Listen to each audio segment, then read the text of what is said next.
За та бүхэндээ оюутан багш ажилчид та бүхэндээ энэ семестрийн сүүлийн 7 хоногийн мэндийг хүргэж байна. Тэгэхээр та бүхэн маань энэ семестрийг давлаа. Оюутнууд маань ялангуяа та нартаа тэгээд баярын мэнд хүргэе. Тэгэхээр одоо шалгалтын 7 хоногтой явж байгаа бах тий. Тэгэхээр хичээлээ дуусгаж байгаа эцсийн даалгавруудаа гүйцээж байгаа нэлээд цаг хугацаанд шахагдсан амаргүй үе байгаа бах тий. Гэхдээ ямар ч байсан та бүхэндээ баяр хүргэе оюутнуудаа. Ачаалалтай онлайнаар олсон цаг завгүй гэрийн даалгавар ихтэй ийм семестрийн ард нь гарч байгаа та бүхэндээ бас баярын мэнд хүргэе. Тэгээд багш ажилчдаа бас баярын мэнд хүргэе. Бид нар UBTC маань энэ цаг үед бид нар маш сонирхолтой бөгөөд амаргүй цаг үеийг бид даван гарч байна. Тэгэхээр юуны түрүүнд бид Библийн сургалтын төв маань ийм коронавирусын цаг тахлын үед бүтэн семестр бид нар онлайнаар явах тийм цаг үеийг ардаа өнгөрөөж байна. Тэгэхээр манай багш нар маань ч гэсэн онлайнаар хичээл заана, онлайнаар бүтэн нэг семестр явна гэдэг энэ амаргүй үеийг бид нар дуусган давлаа. Тэгэхээр ямар ч байсан манай багш ажилчдаа ялангуяа онлайны үед бүхэл өдржингөө хичээлээ онлайнаар зааж материал бэлдэж тий цаг цаваа зориулсан багш нартаа бас энэ цагт талархлаа илэрхийлье. За тэгээд үүнээс гадна бас манай Библийн сургалтын захиргааныхан маань маш чухал үеийг даван гарсан. Бид хамтдаа Библийн сургалтын төвийн 25 жилийн ойн жилийг өнгөрсөн семестрт 25 жилийн ойгоо дуусгаад энэ семестртээ бид шинэ 25 жилийн ойн стратегийг боловсруулах, цаашдаа ер нь Библийн сургалтын төв маань юу хийх вэ? Цаашдаа ямар үйл ажиллагаа хийх вэ? Ер нь ямар зорилго, ямар хараатай явах юм? Энэ чухал зүйлсүүдээр манай захиргааныхан маань семинар авлаа, стратеги төлөвлөгөө гаргалаа. Тэгэхээр энэ семестрт ялангуяа манай захиргааны багийнхан маань маш их шаргуу ажиллаа. Тийм учраас бас та бүхэндээ захиргааны багийнхандаа бас баярлалаа гэж хэлье. Бид нар бас нэг чухал амьдралын чухал үеийг энэ коронавирусын үед даван гарч байна.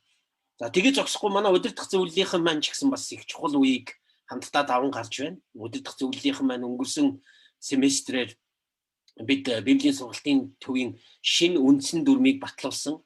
Одоогоор улсаар батлагдаагүй явж байгаа боловч бид шинэ үндсэн дүрмэн дээр үндэслээд Библийн сургалтын төв цаашдаа ер нь улсын бүртгэлээр хэрхэн ажиллах вэ гэдэг төр хороог байгуулад ингээд хамтдаа ажиллаж байна. Тэгэхээр энэ өнгөрсөн семестр бол Библийн сургалтын төвийн хувьд ч, оюутнуудын хувьд ч, багш ажилчдын хувьд ч, захиргааны хувьд ч гэсэн, удирдах зөвлөлийн хувьд ч гэсэн шинэ олон зүйлсийг эхлүүлсэн чухал үеийг бид хамтдаа даван гарлаа.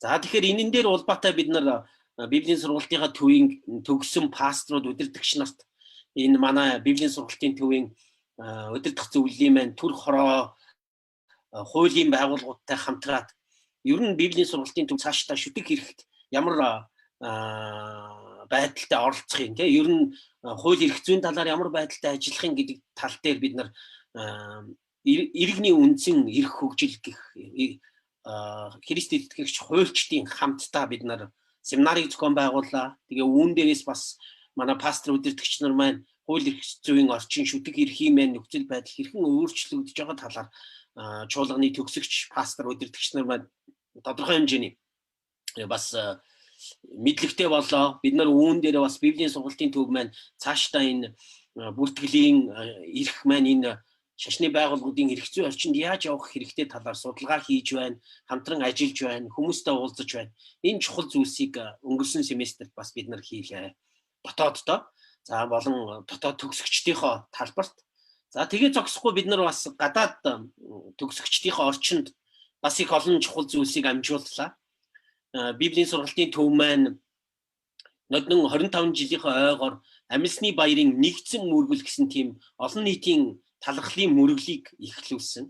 За энэ уламжлал маань 2 дахь жилдээ явагдаад Библийн сургалтын төв маань бусад 7-8 байгууллагыг хамтдаа ураад тэгээд 4 сарын 4-нд амьсны баярын хөтөлбөрийг хийж гүйцэтгэлээ.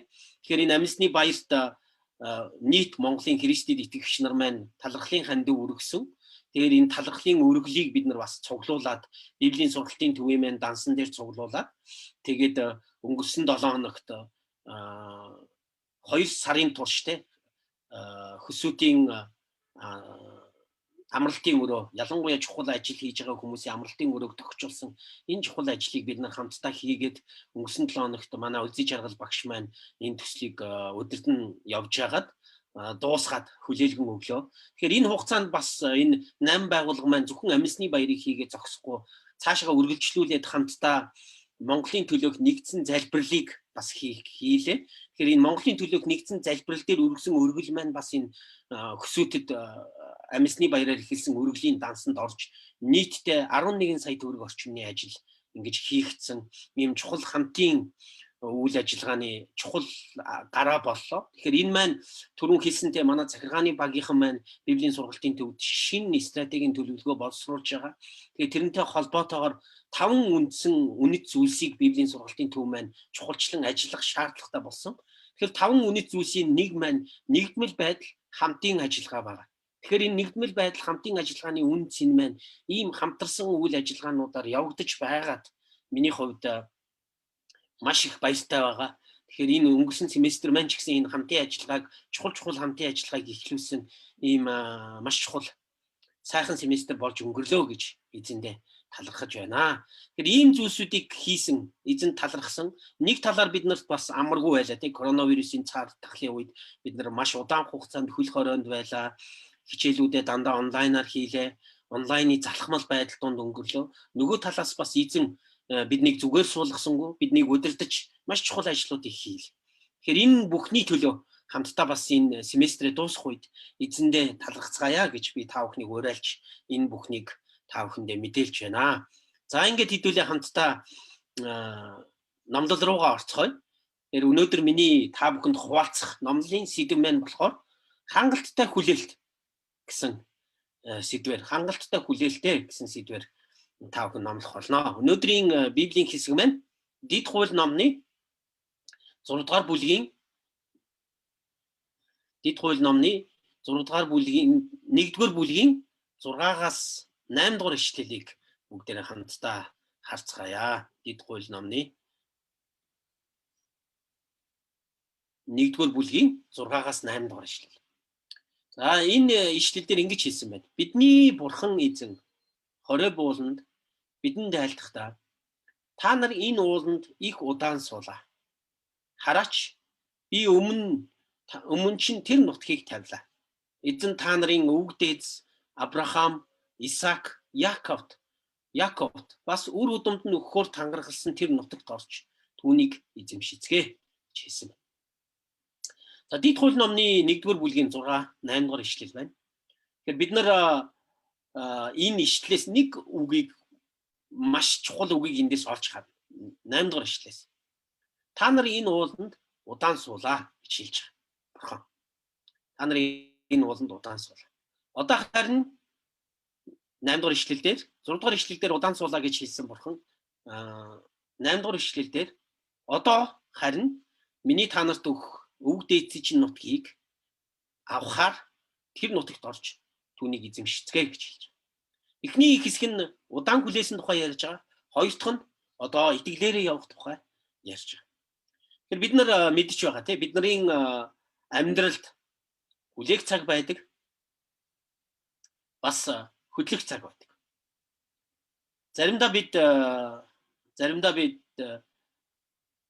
хүлээх хэрэгтэй болдог. Бусад үед нь бид нар босоод явах хэрэгтэй болдог.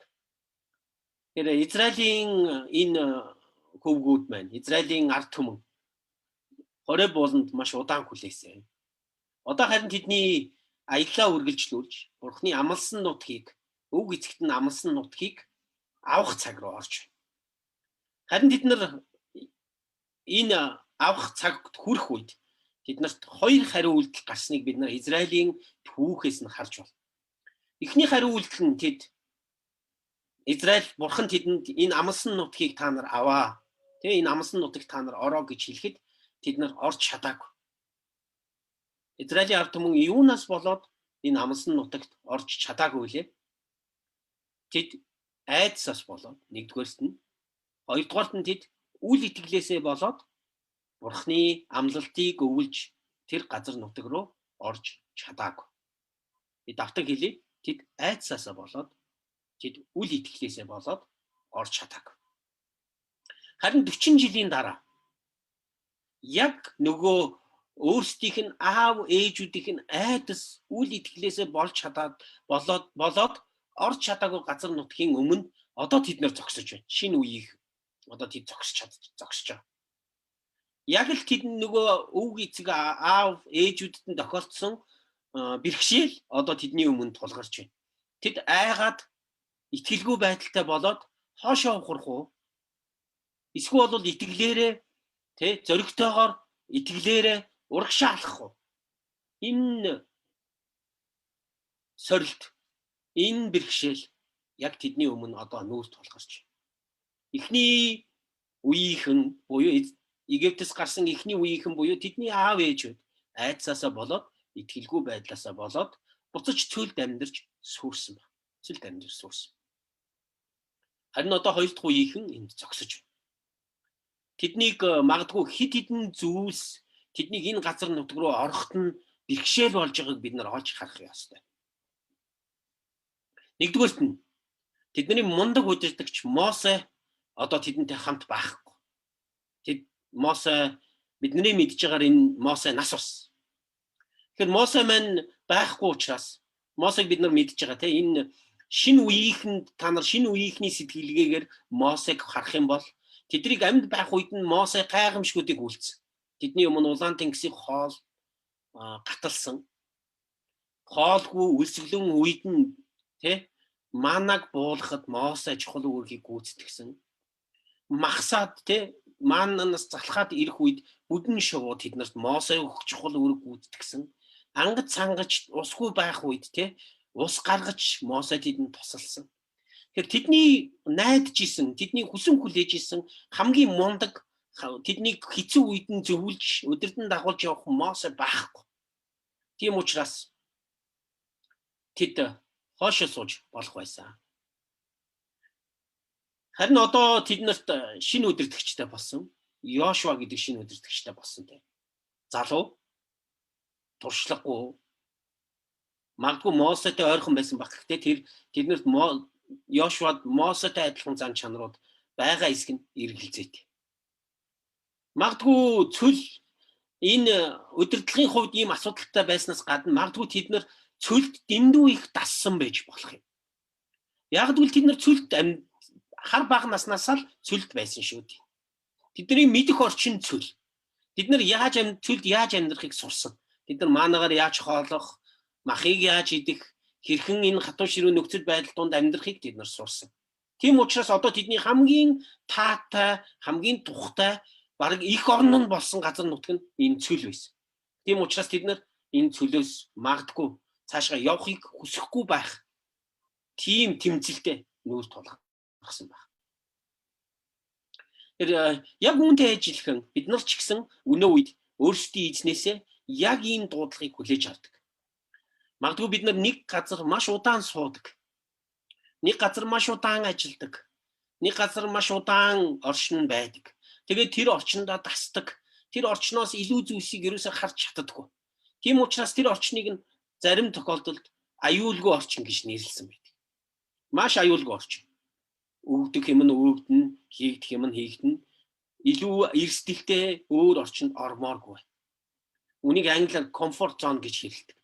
Тэр comfort zone-оос бид нар гарахгүй бол бид нар шинэ зүйлсийг суралцаж чадахгүй, шинэ газар руу орж чадахгүй.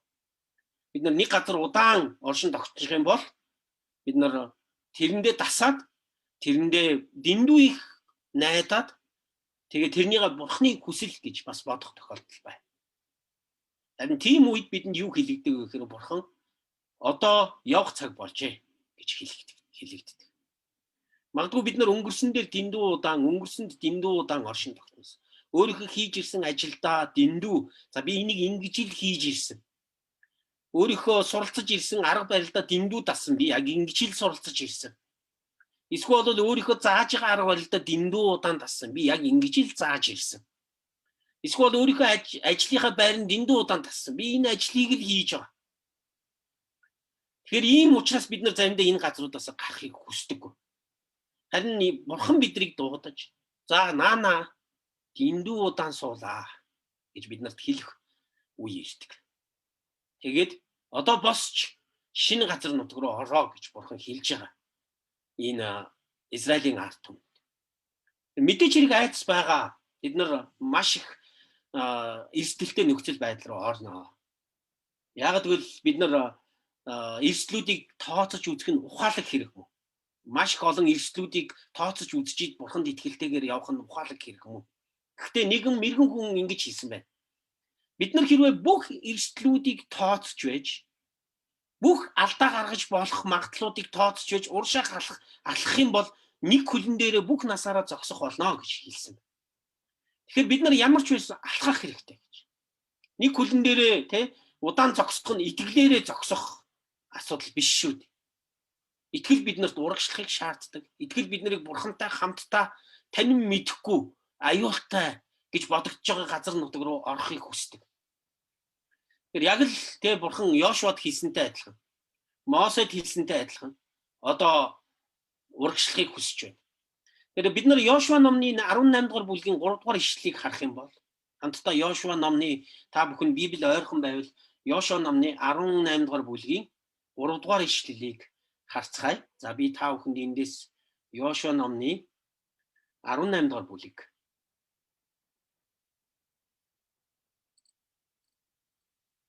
3 дугаар ишлэлийг би та бүхэнд эндээс уншиж өгье. За нөгөө өдөртөгч Йошуа мэн ард түмэндээ ингэж хэлж байна. Иймээс Йошуа Израилийн хүүгүүдэд ингэж хэлсэн.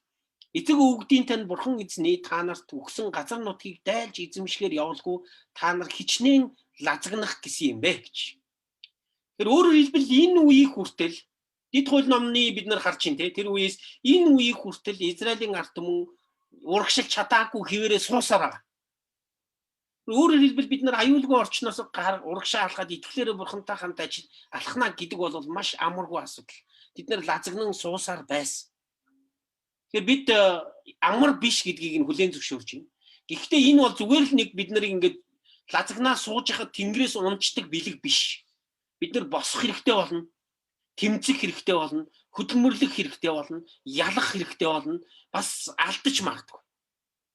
Итгэлээрээ алхна гэдэг бол бид нар яг л нөгөө Бурхны хүслийг бид нар Бурхантай харилцаж Бурхны хүслийг таньж мэдж заримдаа бид нар Бурхны хүслийн дагуу алхахгүй алдаан дуунах магадлал бүдрэх магадлал бас ихтэй. Яг л бид нар шин мэдэхгүй орчин руу орж байгаа.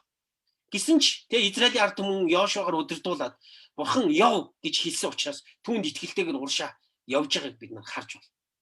Яг л бид нар эргэлзэх юм бол бид урагшлахгүй.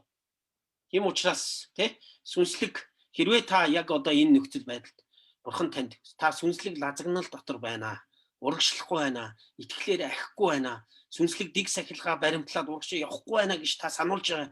Эзэн сануулж байгаа бол эзэн танд яг өнөөдөр ч гэсэн урагшаа сүнслэг газар нутгийг эзэмшиж түүний төлөө урагшаа алхаа гэж эзэн сануулж байж магадгүй. Хамтдаа бүгдээрээ эзэнд хандан залбирцгаая. Эзэн минь ээ тийм ээ. Бидний хүлээх цаг дууссан. Бидний одоо алхах цаг эхэлж байна. Бид нар хангалттай хүлээлээ. Харин одоо алхацгаая. Бид нар шалтгаан тоовчлохгүйгээр айцаа нуух гэж энэ миний хийдэг зүйл би эндээс цаашаа явахгүй гэж шалтгаан тоочхгүйгээр итгэж итгэлээрээ зоригтой алхах тийм боломжийг өгөөч гэж эзэн бүгдээрээ залбирцгаая. Библийн сургуулийн хувьд ч гэсэн бид нар тийм нөхцөл байдал донд байна. Түрүүн хэлжсэн манай захиргааны багийнхан маань бид нар шинэ хүсэл найдвар, шинэ хүсэл мөрөөдлийг удирдах зөвлөлийнхэнтэйгээ хамтраад батлан гаргасан. Одоо бид нар бүх гишүүдийн хурлаар баталгаажуулаад цаашаа шинэ мөрөөдлөөр алхахыг хүсэж байна. Тэр шинэ мөрөөдөл, шинэ хүсэл зорилго маань биднэрт шинэ алсын хараа бий болгож байгаа. Библийн сургалтын төвийн шинэ алсын хараа маань чуулганд үйлчлэгчдийг, дэлхийд удирдагчдыг бэлтгэнэ гэсэн алсын хараагаар бид нар урагшлахыг хүсэж байна. Тийм учраас энэ алсын хараан дээр үндэслээд бид нар эрхэм зорилго тавьсан. Тэр эрхэм зорилго маань Библийн сургалтын төв нь хувьсган өөрчлөх теологийн цогц боловсрал олгох замаар үйлчлэгч удирдагчдыг бэлтгэж амьдралын бүх талбарт Бурхны хаанчлалыг тэлхийн төлөө Библийн дагуу сайн мэдээний итгэл үнэмшлээрээ эв нэгдлийг эрхэмлэн ажиллана гэсэн байна. Ийм учраас бид үйлчлэгч удирдагчийг амьдралын бүх талбарт Бурхны хаанчлалыг тэлдэг, сайн мэдээний итгэл үнэмшлээрээ эв нэгдлийг эрхэмлэн ажилладаг тийм хүмүүсийг теологийн цогц боловсрол олгох замаар бэлднэ гэсэн ийм эрхэм зорилгыг Библийн сургалтын төв маань шинээр тавьж байгаа. Энэ эрхэм зорилгын дагуу Библийн сургалтын төв цаашдаа оюутнууд, багш ажилчид, удирдах зөвлөлийнхэн маань гишүүн чуулганууд бүгдээрээ маш чухал 5 үнэт зүйлсээр энэ алсынхаараа энэ эрхэм зорилгыг биелүүлэн ажиллахаар шийдэж байгаа. Тэр 5 үнэт зүйлсийн маань нэг нь нэгдмэл байдал ба хамтын ажиллагаа. Тэр түрүүн хэлсэнтэй бид нар энэ семестрээс өнгөрсөн 25 жилийн ойн үйл ажиллагаанаас эхлээд нэгдмэл байдал хамтын ажиллагааг чухалчлан ажилласаар ирсэн нь эзэн биднийг хөтлөн дагуулж байгаад бид нар харж, эзэн бид нарыг хөтлөн дагуулж байгаа гэж бид нар итгэн энэ зүйлсийг итгэлээр үйлдэж байгаа. Хоёр дахь нь бид нар бүх юмыг Христ төвтэй харилцаа, хандлага, шийдвэрийн хувьд Бурхан төвтэй, чуулганыг төвчилсөн Христ төвтэй тийм байдлаар ажиллана гэж. Гурав дахь нь бид инэрэнгүй ба жинхнээсээ байна. Бидний оюутнууд, багш ажилчид, удирдах зөвлөлийнхэн маань нийгмийн асуудлыг хараад зүрх сэтгэл нь өвддөг. Хаанчлалын хараагаар, үнэн шударгаар насан туршдаа суралцах ийм зарчмаар ажилдаг оюутнууд төгсгчд байхын төлөө үн цэнийг өгж Библийн сургууль ажиллана гэж шийдэж. Дөрөв дэх нь цогц байдлаар ажиллана. Цогц гэдэг маань бидний зан хандлага, бусдад гаргаж байгаа зан хандлага, өөрөөсөө дээр байгаа хүнд гаргаж байгаа зан хандлага, өөрөөсөө доор байгаа хүнд гаргаж байгаа зан хандлага, бас мэдлэг, тэгээ цогц мэдлэг. Тэгээ зогсохгүй ур чадварыг бас чухалчилж байгаа. Ур чадварыг энэ бүх талбаруудыг зан хандлага, мэдлэг, ур чадварыг хослуулж өөрийнхөө амьдралыг говьсгон өөрчилсөн тийм боловсралтай байх. Энийг нэргээд амьдралын бүх талбарт хаанчлалыг нь тэлэх чухал ажил болно гэж харж гэж үн цэнийг өгөн бид нар ажиллахыг хүсэж байна. Давдугаарх нь бид нар Библийн эрх мэдлийг чухалчлан сайн мэдээний итгэл үнэмшлэр бид нар үүнийг англиар evangelical гэж ярьдаг те евангелийн Библийн сургалтын төв нь сайн мэдээний итгэл үнэмшлэр альва зүйлсийг эрхэмлэн ажиллана гэсэн ийм 5 чухал үн цэнээр бид нар Библийн сургалтын төв маань цаашдаа ажиллах болно гэсэн ийм шийдвэрийг манай захиргааны багийнхан багш ажилчид маань хамтдаа гаргаад үүнийг удирдах зөвлөлөөр батлуулаад одоо энэ 7 хоногт болох бүх гишүүдийн хурлаар батлуулснаар эх жилдээ эдгээр зүйлсийг илүү их сайжруулсан, илүү их чухал болгон эх семестрээс бид нар энэ зүйлсийг та бүхний өмнө гаргаж тавина гэж найдаж байна. Тэгэхээр ийм шин зүйлс рүү Библийн сургалтын төв маань орж байна. Ийм шин талбар руу орж байна. Тэгэхээр энэ маань эргээд Библийн сургалтын төвийн хамт олонны хувьд ч, хувь хүний хувьд ч, оюутан хувь хүний хувьд ч амьдралдаа эдгээр зүйлсийг чухалчлах ийм чухал талбар руу хэдүүлээ орж байна гэж би энэ цаг та бүхнийг эзний үгээр уриалж. Одоо хэдий батал хэдүүлээ өөрийгөө өрөвдөж би ядарч байна, би зовж байна, миний амьдрал хэцүү байна, миний үйлчлэл би энэ бүхнийхээ зориулсан учраас энэ бүхэн хэцүү байна гэх биш. Харин итгэлээрээ Бурхантай хамтдаа бүгдийг ховсхон өөрчилсөн тийм замаар урагшилцгаая гэж би та бүхэнд уриалж. Хамтдаа урагшилцгаая. Хамтдаа зоригтойгоор Бурханд итгэх итгэлээр нийгмийн бүх талбарт цогц байдлаар амьдралаа, асуудлыг өөрчилсөн тийм хүмүүс болохын төлөө хамтдаа тэмцэцгээе. Хамтдаа урагшилцгаая. Оюутнуудаа, тийм учраас та бүхэн өнөөдөр энэ маань семестр дуусч байгаа ч гэсэн таны амьдралд шинэ эхлэл болоосай гэж хүсэж байна. Итгэлээрээ урагшилж, итгэлээрээ газар нутгийг эзэлж авсан, сүнслэг газар нутгуудыг байлдан дагуулсан тийм Библийн сургалтын төвийн оюутан, Библийн сургалтын төвийн багш ажилчин, Библийн сургалтын төвийн үйлчлэгч, удирдагч нар байцгаая. Эзэнд хамтдаа өөрсдийгөө даатхан залбирцгаая. Хамтдаа эзний өмнө очицгаая.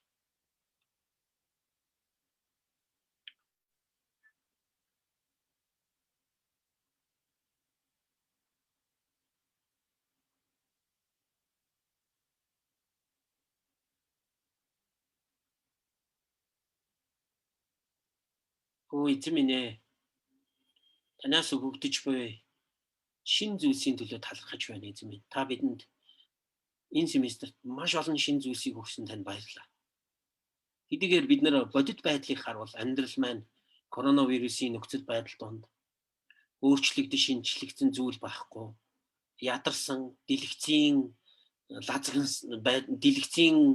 лазагнал үүссэн ийм хүнд хэцүү нөхцөл байдал донд байгаагаа бид нар харж байна. Гэхдээ бид нар бид нөхцөл байдлыг хардаг хүмүүс биш. Бид итгэлээрээ эзэн таныг хардаг хүмүүс эзэн. Бид танд найдаж, танаас ирж байгаа өдөртөмжийг дагаж, итгэлээрээ урагшаа алхахыг хүсэж байна. Эзэн минь та биднийг өдөртөн дагуулж байгаад баярлалаа. Та Библийн сургалтын төвийн хувьд шин хараа, шин зориг, шин үнэт зүйлсүүдийг өгч байгаагийн төлөө танд баярлалаа. Эзэн минь бид эдгээр зүйлсийг зүрх сэтгэлдээ шингээж, үүний төлөө тэмцэж, үүний төлөө итгэлээрээ алхаж, үүний төлөө барьж байгуулахыг хүсэж байна. Эзэн минь та Библийн сургалтын төвийн багш, ажилчид, удирдах зөвлөлийнхэн бидэнтэй хамтдаа ажиллаж байгаа бүх хүмүүстэй хамт байж тэдний зүрх сэтгэлд өөрийн хараа, өөрийн зориг, өөрийн удирдамжаа шингээгэж гэж бид залбирч байна. Оюутнуудынхаа төлөө талархаж байна эзэн. Өнгөрсөн семестрийн турш амаргүй нөхцөл байдал дундуур ч гэсэн суралцаар ирсэн учраас танд баярлалаа. Тэдний амьдралыг ч гэсэн та энэ хараагаараа өөрчилж, шинчилж, хөтлөн дагуулаач гэж бид залбирч. Бүхнийг таны гарт өргөж байна. Эзэн минь таньда баярлалаа. Энэ өдрийн төлөө танд баярлалаа. Таны үгийн төлөө баярлалаа. Тийм ээ эзэн. Бид хангалттай удаан суулаа, нэг газараа суулаа. Хангалттай удаан өөрсдийгөө өнгөрсөнд хийж исэн ажлуудыг давтан хийж ирлээ. Харин энэ удаад бид итгэлээрээ шин зүйлсийн төлөө алхахыг хүсэж байна. Та замаа харуулаач. Та замаа гаргасан эзэн. Бид таны замыг олж харж, түүгээр итгэл төгс алхахад та бидэнд туслаач. Есүсийн нэрээр залбирч байна.